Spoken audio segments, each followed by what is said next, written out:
Hello and welcome to another episode of the Monday Night Wars. It is April 8th, 1996, and we are at the Orange Pavilion in San Berdoooo, California. San Bernardino for the uninitiated. I don't actually know if San Bernardino people like calling it San Berdoooo, but I call it San Berdoooo, so I don't care.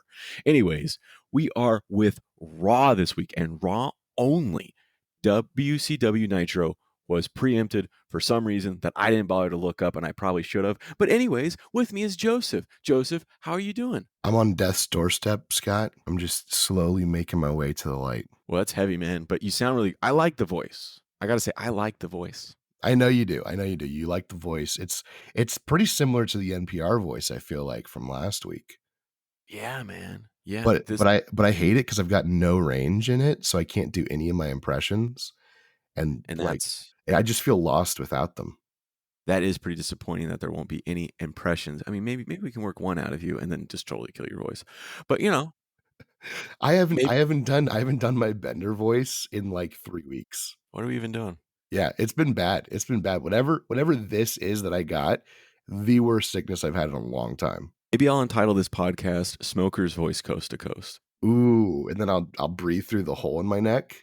Yeah, absolutely. And then I'll have one of those little voice things, and I'll go, "You won't always die from tobacco." There are probably young folks listening to this podcast that have no idea about that commercial. Yeah. That commercial was horrifying. Yeah. The fact that you and I both remember it, I mean, I know exactly what you're talking about. Didn't stop anybody from smoking, by the way, but damn, did it absolutely give you nightmares.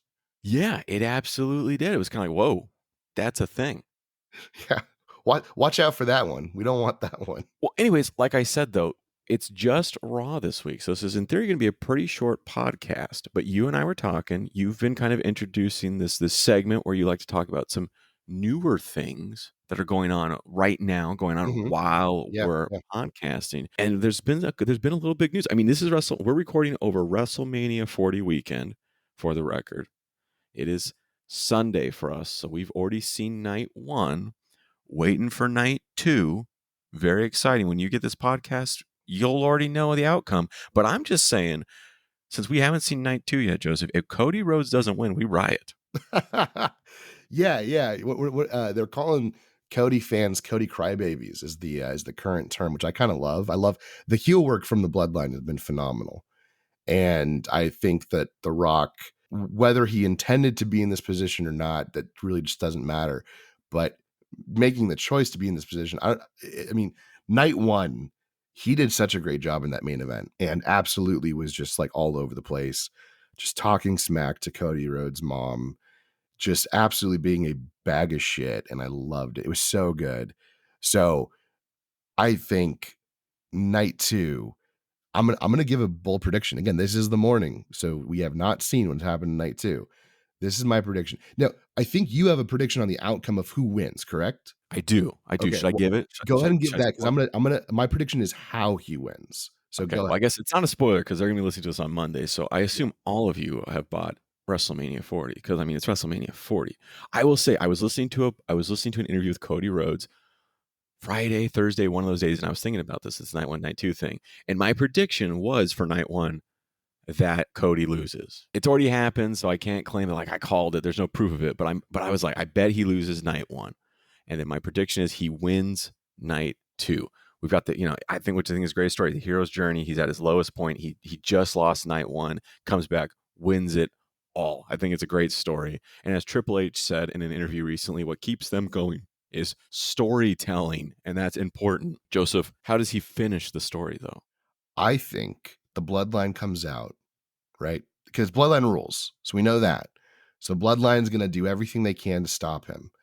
And I think he gets some help when you hear the glass shatter. Bro, that'd be huge. I'm just saying, I mean, you talk about The Rock's biggest rival of all time. That'd be great. And then all it does is even things out, and then it's Cody versus Roman, and he finally gets to finish the story. I think it'd be great. And we get one more insanely oversold stunner. Oh yeah, it'd be phenomenal. He's oversold it so much he like accidentally launches himself into near Earth orbit. Like he's just like Rock is just floating out there. Just out there in space. Yeah. He dies because you can't survive that, but it would be A Well, great we way to end can't, it. but I mean, have you seen that dude's workout regime? That's He might true. be able to. That's true. That's a really good point. That's a really good point. Okay, I like it. We'll see if we're right, and, if we're wrong, you can write us letters going, "You're wrong and you're stupid and I hate you," and that'd be fine. Yeah, we're used to those letters, so don't Yeah, even those are the worry. only letters we get, except for Ronnie, who sends us nice letters. Ronnie's our Thank you, boy. Ronnie. Yeah, absolutely, absolutely. The other 800-pound gorilla in the room that has happened recently is this CM Punk interview where CM Punk for like 2 hours just shoots, man. I haven't heard about this. What are you talking about? You haven't heard about it? Yeah, I'm just joking. Of course I I have. know, because Yeah, everyone has heard about you can't it. you can't you can't not know about it. Well, what did you think? Give me some of the. I mean, CM Punk's your boy, so I'm gonna let you take this one. Give us the blow by blow. Yeah, I'm a huge CM Punk fan. I don't always agree or believe everything he says, to be clear. You know this, but I have to say this so that way people listening who are like, "Oh, AEW," shut up. I don't care. It's fine if you disagree. It's totally fine. He said a lot of things. First off, I don't think he said anything that was necessarily bad. I mean, he said a lot of things that are seemingly his truth, whether or not they are the truth. But there's a lot of things that I think if you have eyeballs and you're watching the product that is AEW, you can see on TV. Namely, they're not drawing people, they're bleeding money. They have no idea what they're doing from a booking standpoint.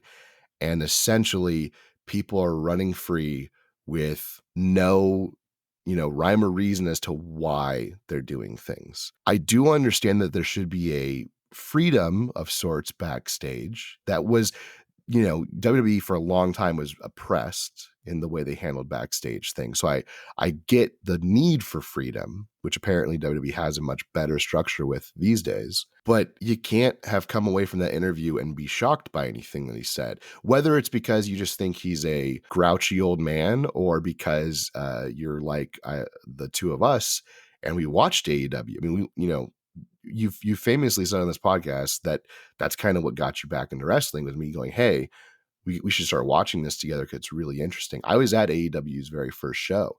It was a big moment. I was so happy to be there. So I'm not somebody who just, shits on AEW.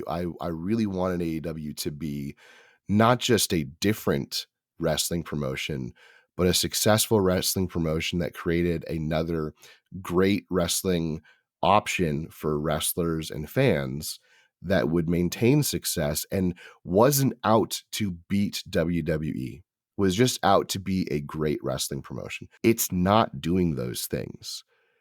It is absolutely bleeding money.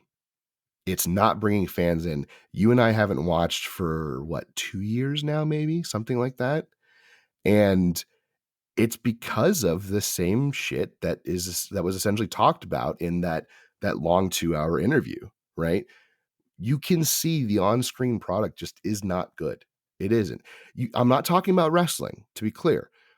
The wrestlers are all phenomenal. From a talent standpoint of in-ring competition, AEW has one amazing wrestler after another. You can argue that Will Ospreay is the greatest wrestler currently working, or Kenny Omega, or whoever you are a fan of. That's not the argument, whether or not they can wrestle in the ring. We know that. The argument is, can they tell a story and can they draw people to watch that story? And the answer to that is right now, no. All CM Punk did was tell us essentially stuff that we already knew without ever having it verbalized.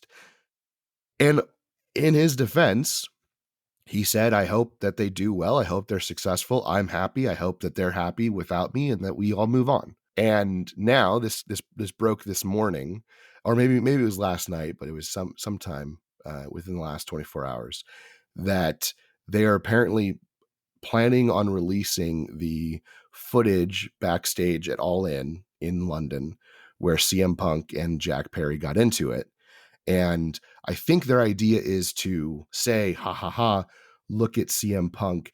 He was a liar. There's at least 50% chance that is what is going to come about, that we're going to see that and go, wow, he really looks bad. There's also a 50% chance that what's going to come out is your locker room's a mess. This should never have happened. And no one is running the show. It's just mayhem. And I have a sneaking suspicion that all it's going to do is actually demonstrate exactly what he was talking about. And you and I talked about this a little bit ago. You brought up an interesting point about CM Punk, which is that in that interview, he never made himself the hero. Yeah, I mean, he does say that he was just trying to do the right thing, and obviously there are different opinions of what the right thing is and that sort of stuff, but and different ways of handling the right thing, and not necessarily. And even when you're doing the right thing, or you think you're doing the right thing, you may not necessarily be doing it in the right way. And I think he very clearly doesn't think he's doing it in the right way. Right? Every time he goes to somebody and says, when he goes to Tony Khan or whoever and says, "You need to handle this," and then he ends with, "Because if I have to handle it, you're not going to like how I handle it." So he knows that he doesn't. He might be trying to do the right thing, but it seems like he understands that he doesn't necessarily do things in the right way. In this incident, he doesn't necessarily paint himself as the good guy either, right? He says, he kind of jokingly says, "And I choked some guys, and I choked a guy out," or something like that, right? So he's not saying he was right in it. I know AEW. I like AEW, or liked, so I feel like I can criticize AEW. We've talked about how AEW, at least for me, really did re-spark my love of wrestling, really got me back into wrestling, early AEW. So for that, I will always think positively about AEW. And I think people who listen to this podcast may think that we're AEW haters, and we're not really. We actually I would really want them to succeed, because I think the competition in the wrestling industry is really important. And there's a lot of guys that can't be on the WWE roster for one reason or another that are great. And it's nice that they have a place that they can go and wrestle. It's just AEW isn't very good. And you can say, "Oh, it's great." If it's great, then why aren't they selling out arenas? Why is it 2/3 empty? They have a problem that they are unwilling to accept. And the problem is they don't tell good stories. As I mentioned previously on the podcast, right? Triple H was on a podcast recently or something, or during an interview, and they asked him, and I think the run up to WrestleMania, "Why does WWE have such staying power?" And he just said, "Storytelling." This may hurt some people to hear, but I say it all the time. Wrestling is a soap opera for men. It's drama, it's storytelling. That's why we keep coming back. That's why we watch it. It's action, it's drama, it's ridiculous, That's why we watch it. Yeah, you can do 5-star matches every night, but without the stories, without the investment, why do I care? It's great. And we did like it, right? Yeah. We were all in on those 5-star matches, but it never built to anything, and it got boring because you can only see a guy do a tope supacita so many times, right? Without being like, "Why am I here?" I mean, we went to Vegas. We did Double or Nothing. You and I dressed up. We got wild. You saw CM Punk win the title. We saw the Hardy Boys come back and tag team for the first time in years. It was great. We had a good time. But they got to change with the times. They got to keep being fresh. And I don't think they know how to do that. I think CM Punk, and I think the other thing about a lot of what CM Punk said is he didn't really say anything we didn't know. Yeah, he gave us some background details about things we already knew, but he didn't say really anything we didn't know. Nothing he said cannot be really proven by just watching the product, Right. looking at the empty stadiums, looking how their storylines don't go anywhere. They die. They're constantly just changing stuff up. I think he's right. Like, honestly, to that interview, CM Punk was not around when I was watching wrestling, so I've never been really a CM Punk fan, right? Not saying I don't like the guy or anything. I'm just saying I had no reason to like the guy because I never actually saw him wrestle ever until he got to AEW. But I got to say, after that, I like CM Punk because he was saying everything we've been saying. So he confirmed everything we said. So naturally, he's right. Yeah, that's how it works. Yeah. That's the important if you thing. agree with us, then yeah, you're right. Yeah. But he said, he didn't, like, again, he didn't say anything that you and I haven't noticed just watching it. Yeah. Right. They're not in business. He's talking about how they're not in business. This isn't how you sell tickets. When he took over Collision, he was like, how did we do in this arena? How many tickets did we sell last time?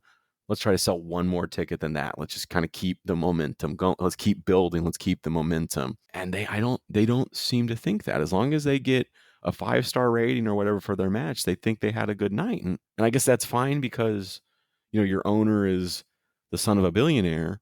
or whatever, and maybe he's a billionaire in his own right. I don't really know, but that's no way to maintain a company. The other thing I liked about that interview is that it confirmed that we, again, because it confirmed all of our suspicions, it redeemed us. We could run a wrestling business, and that's important because you and I really desperately want to own a wrestling promotion.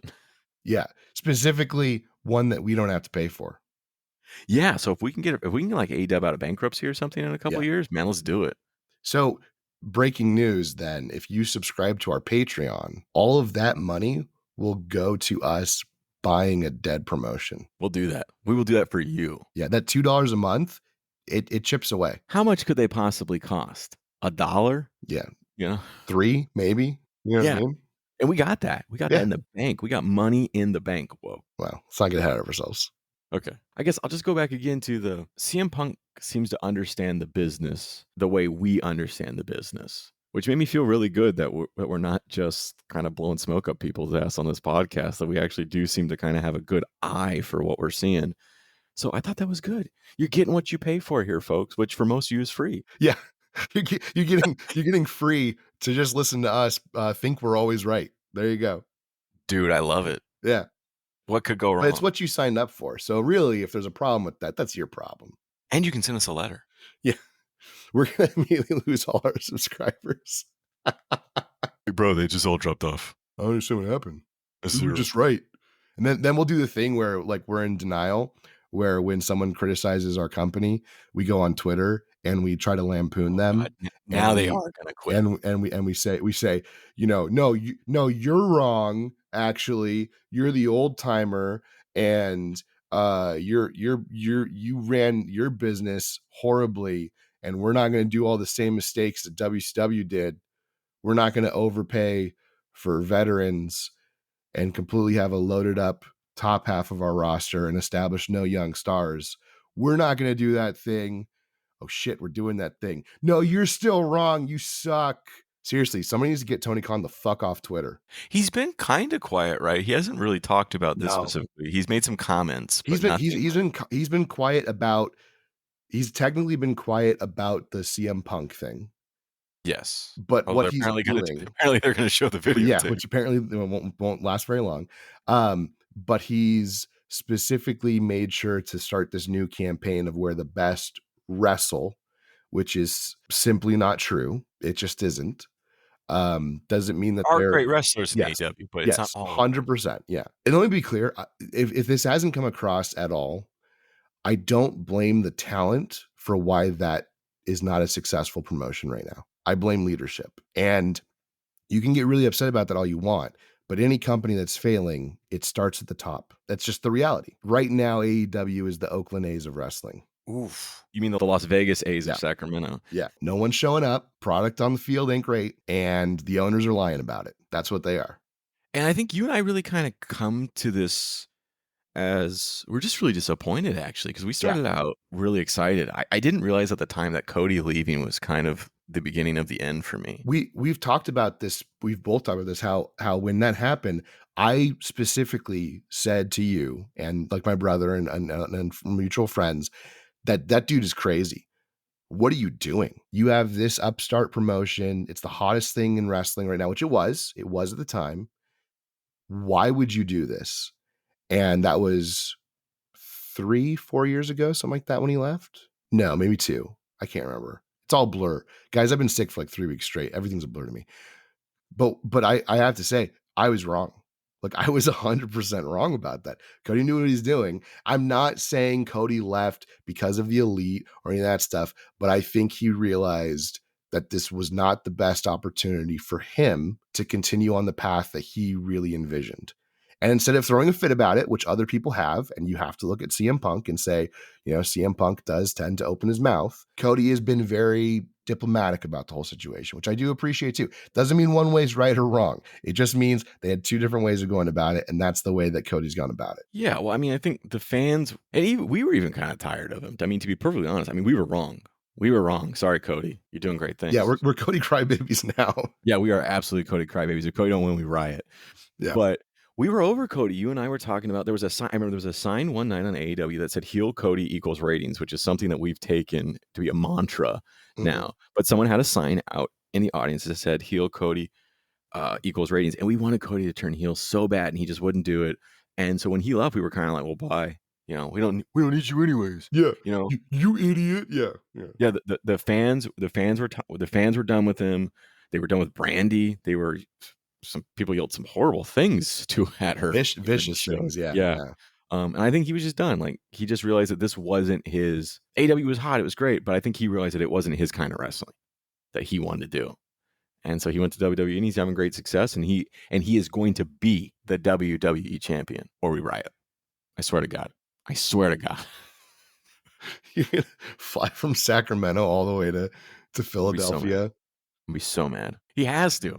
Like, if he doesn't, if he doesn't, I'm really gonna be like, what are they doing? If he doesn't, that whole thing about storytelling that we were just talking about, it's kind of confusing at that point. Yeah. Yeah, we'll come back next week and go, yeah, so they're not great. I guess WWE doesn't know how to storytell.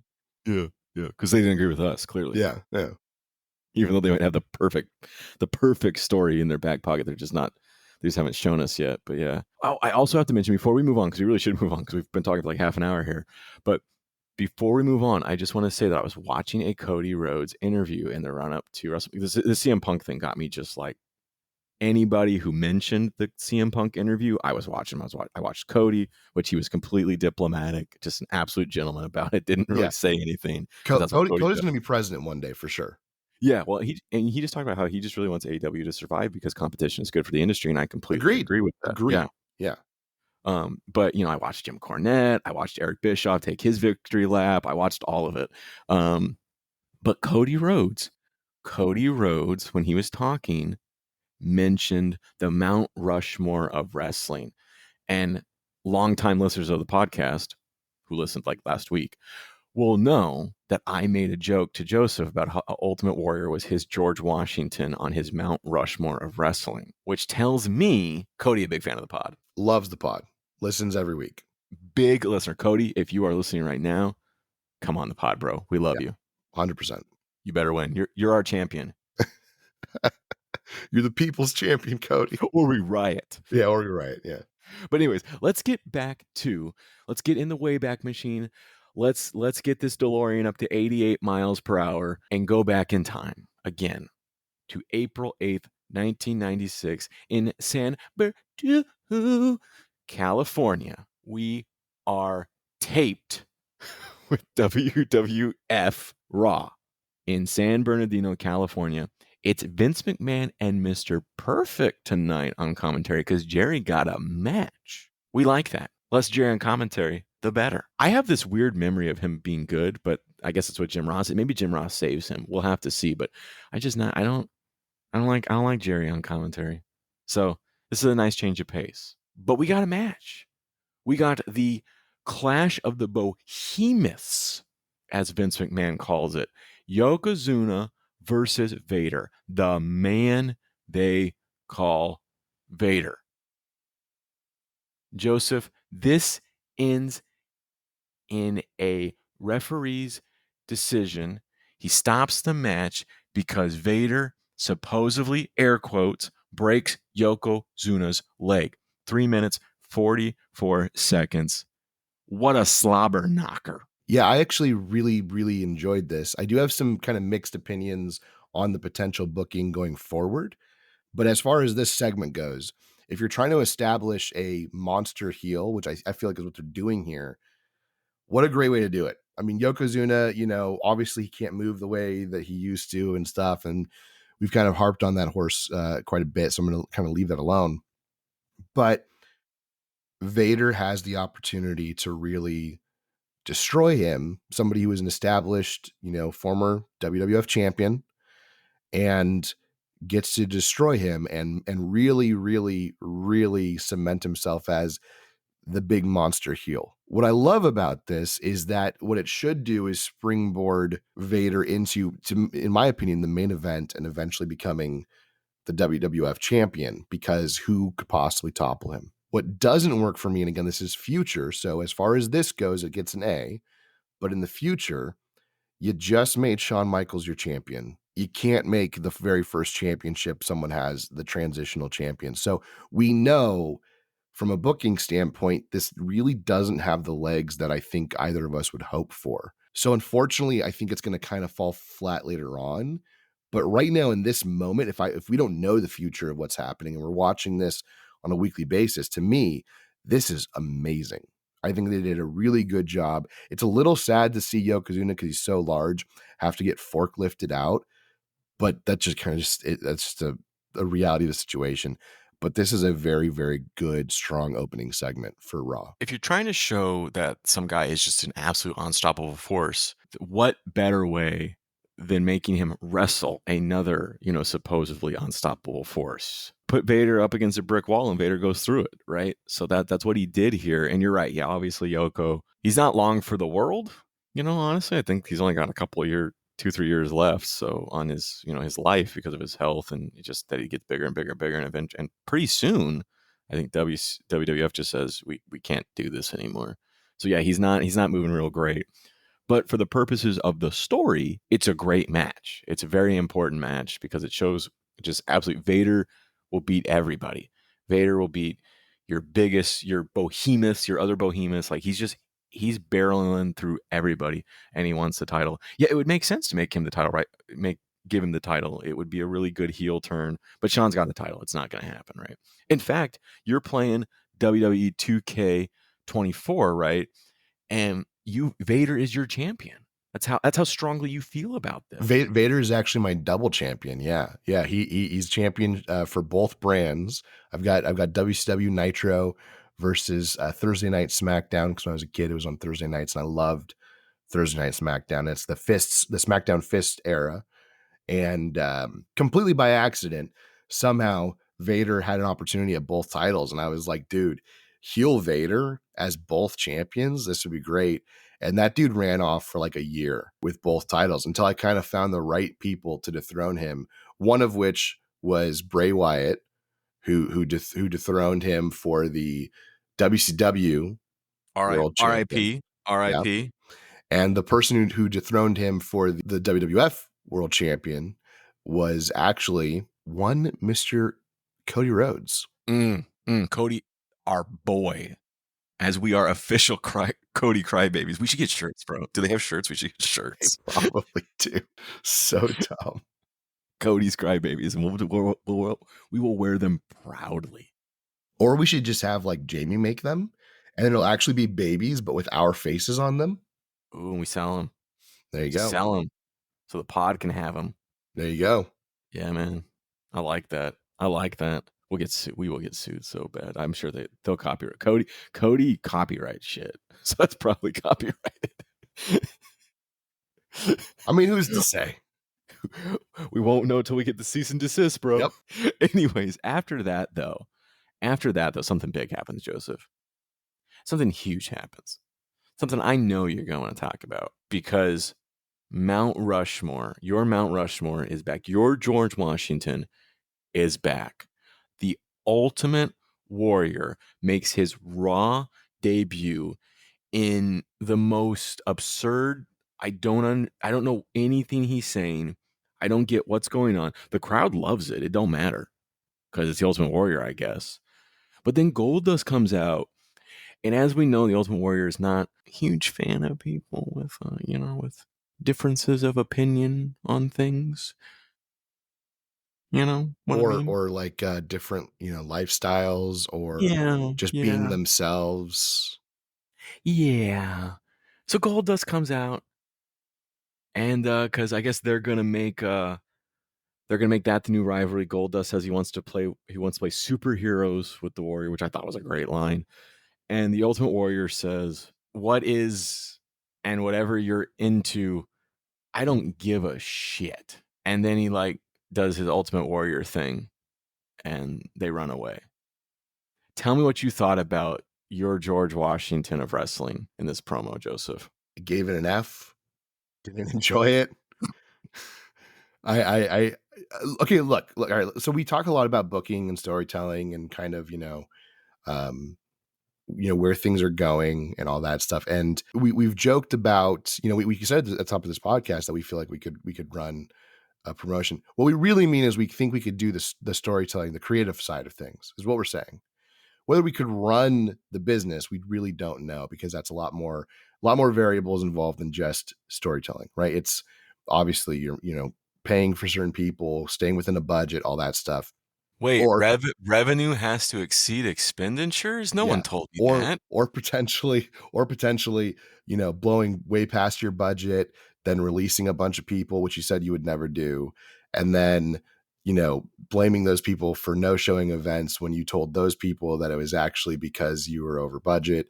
Allegedly. Uh, yeah, He will sue us. I don't really give a shit. Fuck them. Anyways, so from a booking standpoint, when it comes to this segment, I understand what WWF is trying to do. I get it. To be fair, this is a Vince McMahon like staple, this whole Ultimate Warrior thing. Like when this dude gets desperate, he always has done this, right? Go for the old veteran who was a big name, who was a proven star, which Ultimate Warrior was. Can't deny that. Sign him, and hopefully it'll get ticket sales up and bring, eyeballs to the screen again. And we're going to push him like crazy. This is a classic Vince McMahon thing. He'll do this. As long as we do this podcast, he'll be doing this. We're going to have plenty of examples of this happening. Some that are very successful and some that really fall flat. And this is one of those ones that falls flat. He had no idea it was going to fall flat the way it does. Okay. So I understand why they brought him in. I also understand why you're putting him in a rivalry with the Goldust character, who is the current IC champion. And they seem to be implying that the rivalry will be for the IC title. Again, totally understand it. Ultimate Warrior at this point is one of the most prolific Intercontinental champions of all time. At this point, he had the historic run where he ends up going, I believe, to WrestleMania 6, title versus title against Hogan, and obviously beats Hogan, right? People know the IC title around Ultimate Warrior's waist. Again, I understand what the hope is here. We obviously know it's not going to work. I obviously am incredibly biased because I cannot stand this individual as a person or as a wrestler. So I will say that they are trying their best to make it work, and I cannot fault them for that. But already in just his promo, it's a nightmare. It's not going to work. And you can feel it the minute he starts. He's literally said, like, I heard every word he said, and he said nothing. He ranted for a long time and said not a single thing to heighten this rivalry, to give meaning to him coming back, to promote anything. None of his words had any use. They were just words. Got an F. Yeah, everywhere I read, when I was doing research on this and everything described this as nonsensical. That was the word that they use. And I don't really think there is a better word to describe that promo. It was nonsensical. After that, though, we go back to Yokozuna because Vader broke his leg, man. And as you mentioned, they have to use a forklift to get him out, which honestly, in a story way, I thought it was great.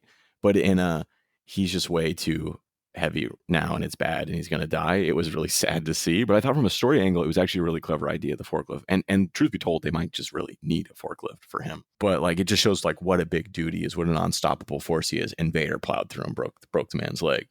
But Vader ain't done with him, bro. Because Vader interrupts Yoko's treatment and smashes a chair onto his leg.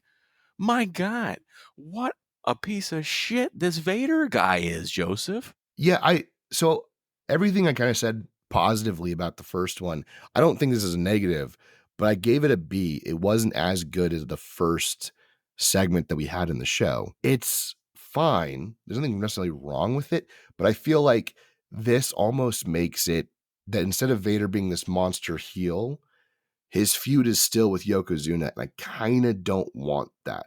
Like, I think the action should have been done, and it should have been fine. If you wanted to include this, it should have been included with the first segment, not a segment later where you've had a break and now all of a sudden it's continuing again. I really just wanted heel Vader. What this really sets up for is the Yokozuna return. And unless he returns super healthy and ready to go, it's difficult for me to kind of envision that this is ever really going to work as like a thing between the two of them. I really just want Vader to absolutely tear through everybody he sees. And that's it. So it's not bad by any stretch, but I feel like it's putting too much emphasis on Yokozuna when it really shouldn't be. That's a good point. Something I didn't actually think about because I just thought about it more in the context of Vader's just kind of feral. Whoever's in his sights at the time, he's just going to keep going, right? He just doesn't stop. So that's kind of what I saw there. But you got a point. It kind of keeps the focus on Yokozuna, who is over. I mean, the dude's legs, quote unquote broken. So he's not going to be around for a while. This might be actually how they get him off TV. I don't know. I like the Vader angles, though. I like that he's just a friggin' maniac and just destroying anything that gets in his way.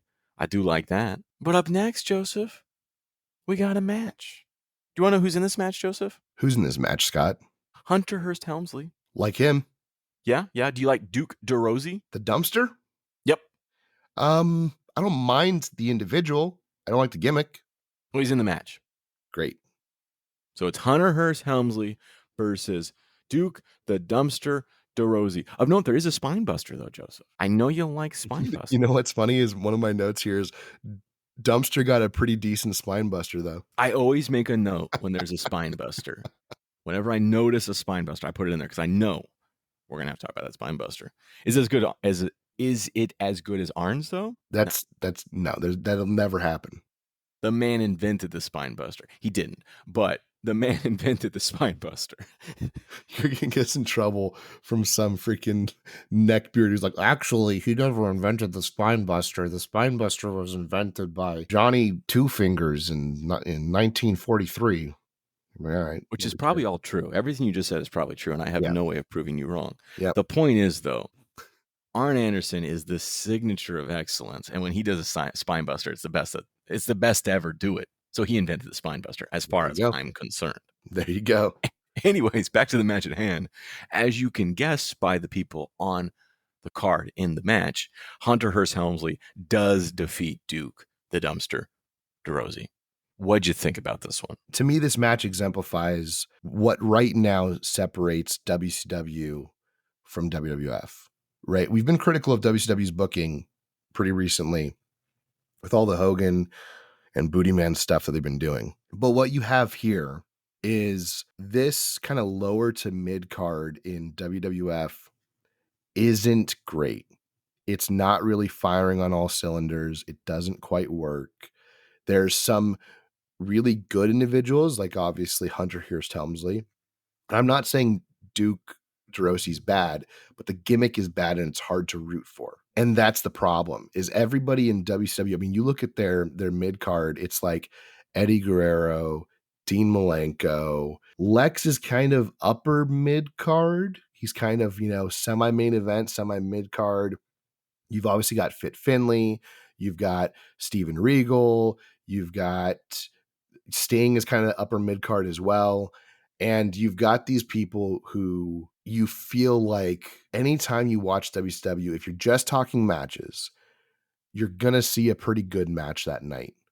And a lot of those matches have been coming from their lower to mid card area.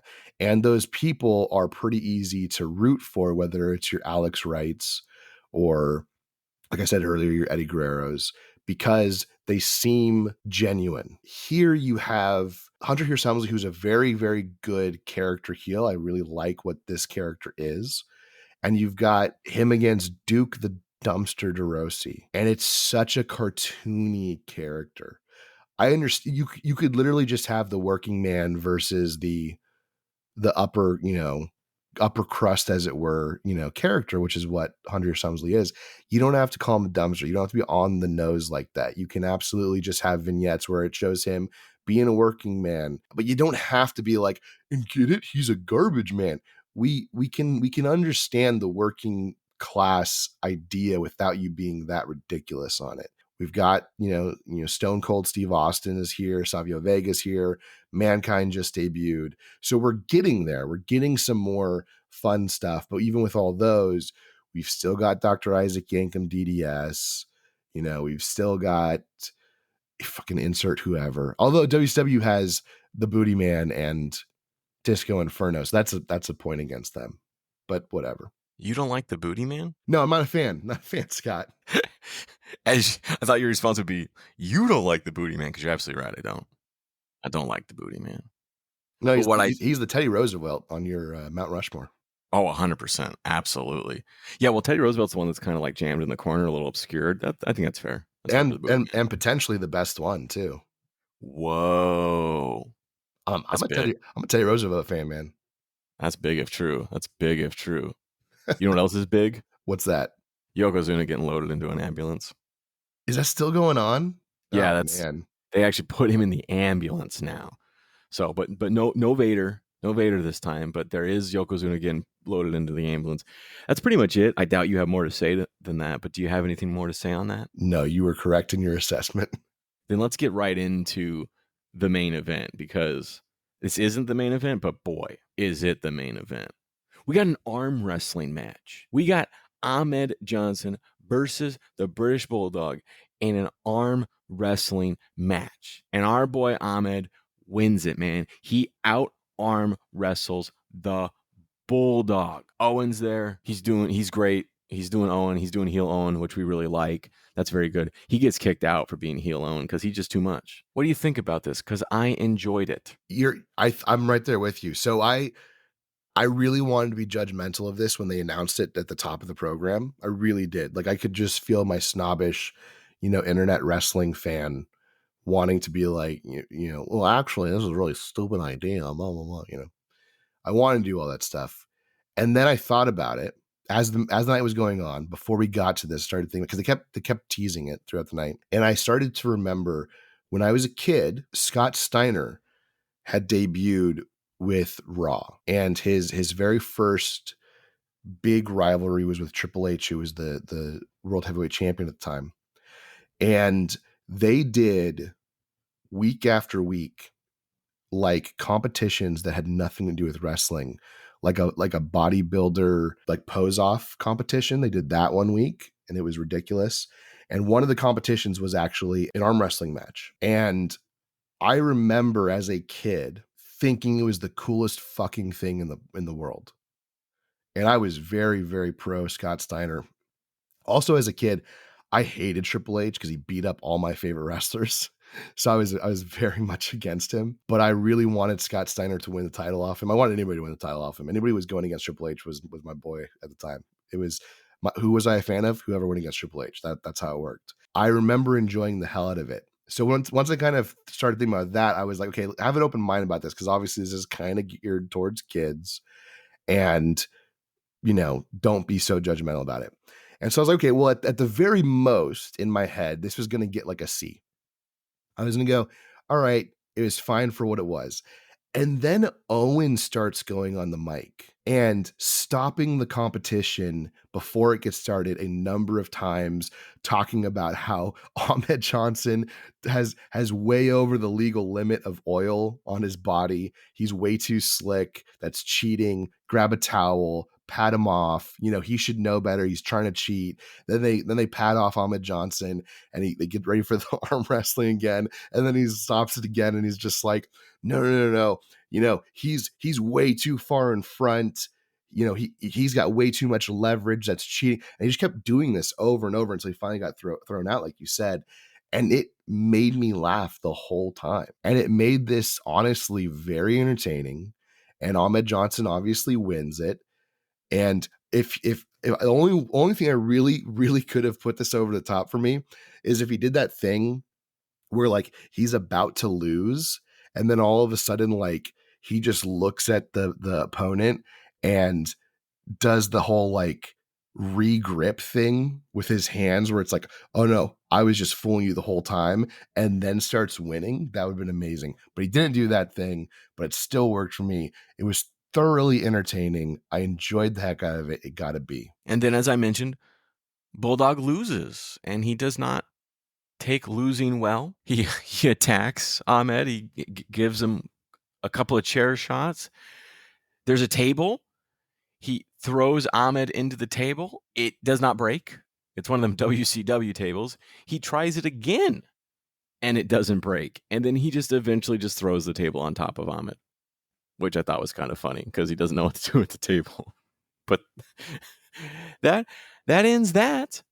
Ahmed has been defeated by a WCW table. But we got on Raw next week. We got Savio Vega. We got Goldust for the Intercontinental title. That's pretty exciting. We like those guys. And then we have our real main event, the non-title match between Jerry the King Lawler and the Heartbreak Kid, Jonathan Michaels. That was the dumbest thing. I'm using his full name. Yeah, I got you. I like these people's Christian names. Anyways, this is Sean. This is your boy. So I'm gonna stop here. I mean, clearly Sean wins. But I'm gonna let you take us on this one. Take us on a ride. Take us on a fantastic voyage, Joseph. So we've obviously, and obviously by we I mean mostly me, have been pretty critical of Jerry the King Lawler in his commentary, right? We've, pretty weekly, he'll say something where you're just like, you roll your eyes and go, why would you say that? That's horrible. I can't believe you. I think my kind of beliefs and opinions of Jerry the King Lawler would be much different if he was never on the commentary team. Because as a wrestler, he's a great heel wrestler. He's very talented in the ring, has one of the best pile drivers ever of all time. He absolutely can work the crowd, can work his opponent, can make it all believable in what's going on. You want to see him get punched in the face. And sometimes you get it, like you do with this, where obviously he loses to Shawn Michaels. And sometimes you don't. And that makes you want to tune in the next week to see if he gets punched in the face finally. He's great at what he does. He just is. And you see it here too. It's a B match for me. There's no real storyline between the two of them, so I can't give it much higher than that. It's a lot of fun. But then you have Diesel on commentary. And one of my favorite things is right at the beginning, he gets asked, why are you wearing a Shawn Michaels t-shirt? And Diesel says, I'm part of the clique, isn't everybody? And it made me laugh. Diesel at this point is acting like the Kevin Nash we're going to see in WCW. And it's so good. I don't know if it's because he's checked out or what, but he's just so much more comfortable. He's way more charismatic. He's heading in the right direction as far as a character works. Obviously, WWF will not be able to reap the benefits of that, but it's really fun to see. And then obviously this match ends and Diesel beats the hell out of Shawn Michaels, which they're in a rivalry now against each other. I'm for. Like, it makes perfect sense. Everything that was done in this segment makes a lot of sense to me, from the match itself to Diesel on commentary to Diesel's post-match attack. I think the whole thing worked really well. Yeah, and as you mentioned, Diesel attacks post-match, slugs it out with Shawn. Of note, though, Mr. Perfect tosses Diesel the belt, and he gives it to Shawn. He gives it to Shawn good and hard. What's going on there? Is it just because Mr. Perfect's the heel? Yeah, I don't think anything's going to come of that. I think it's just kind of, he's a heel. So, and well, I mean, throughout the whole, there's nothing that's going to come of that on this program. But also throughout the whole night, Mr. Perfect's been a really good heel commentator. He's not an amazing commentator, but he is a really good heel. So every single heel, he's on their side. Doesn't matter what they are or what they do. He knows his job. Yeah, he knows his job. Every single good guy, they're scum of the earth, and he does a really good job of that throughout the night. So I enjoyed that. Well, I mean, that does it for us. So that's the end of the night. That's where we end. We end with Shawn getting laid out with the title belt and Diesel being a bad guy. And yeah, what'd you think? I mean, that's it. That's it for us. There's no Nitro. They were alone. Who won? How would you rank this Raw among all the other Raws we've watched? Was it better, worse, the same? And who won the Monday Night Wars this week? So this Raw got a B for me. And we've seen now 2 Raws that were unopposed. And in my opinion, on both of them, they've done a really good job. I don't know if they knew they'd be unopposed, because obviously they filmed these ahead of time, so it's kind of hard to plan that out. But they did a really good job of presenting a very good show both times, which should lead to viewers wanting to tune in the next week. Another really good show. It's very strong. Not the best show we've ever seen. We've definitely seen better Raws, but this was a very strong show from beginning to end. I think its lowest point was, for me, Hunter Hearst Helmsley versus Duke the Dumpster, which is, honestly, no, I'm sorry. No, its lowest point was Ultimate Warrior. I just went through my notes. Never mind. That shit sucked. But everything else is pretty good. It's a good show. I'm gonna give it to Raw this week. As the official WCW commentator for our podcast, it pains me to say that I think Raw won this week. But it's big of you to admit it. I just, I do it. I try to call them like I see them. But yeah, it was a good show. There were some downs, but it was honestly pretty good. And as you mentioned, the couple of Raws that have been unopposed, we've liked. The one, I think it was only one WCW. There was only one Nitro that was unopposed, and that was a wet fart. So, by comparison, no, there's technically been two, because the first Nitro ever was unopposed. That was true. That was great. That was a banger. But the second one they had, because of the U.S. Open or whatever, that was a wet fart of a show. And see, the problem there with that one is they're live. They should know better. I would reshuffle the card knowing that I'm unopposed. It would be the best show we've ever done, because I'm trying to bring people in, but it wasn't good. And then Raw, who's taped and probably doesn't even know necessarily that they're going to be opposed, is putting out bangers. I really actually think Raw right now, I feel like, is actually putting out a better product most of the time than WCW. WCW is in this weird place right now where they're kind of spinning their wheels. They don't really know what they're going to do. And NWO saves them. I think saves that company and gives it a lifeline for 4 or 5 more years. Yeah. Yeah, I mean, they're going to be really good once it happens for about 2 years, and then the wheels are going to start falling off. But yeah, for about 4 more years, they'll have some success because of the NWO. But after the first 2, you're going to start going, all right, we got some problems here. Yeah, but it certainly is the house that the NWO built. Correct. Yes. And yeah, granted, the first 2 years are great, and then it kind of, but they're kind of on momentum at that point. They've got like 2-3 more years of NWO momentum before the car comes to a stop and explodes and goes off a cliff. Yeah. Yeah, it's very dramatic. Very, it goes out like Thelma and Louise with Vince Russo driving.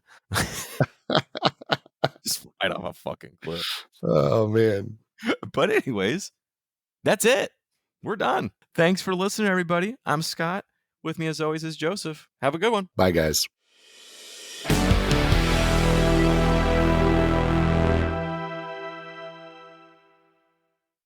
Hey, everybody, it's Joseph. And guess what?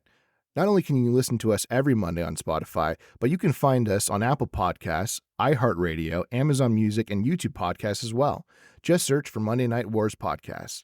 If you want to reach out to us, you can find us on Twitter at MON Night Wars Pod, on Instagram at Monday Night Wars Podcast, or just email us at mnwpodcast@gmail.com. And finally, subscribe to our Patreon at Monday Night Wars Podcast. For $2 a month, you get every pay-per-view from WCW and WWF during this era, as well as additional content later on. Once again, thank you for listening. We'll see you here next time on the Monday Night Wars Podcast.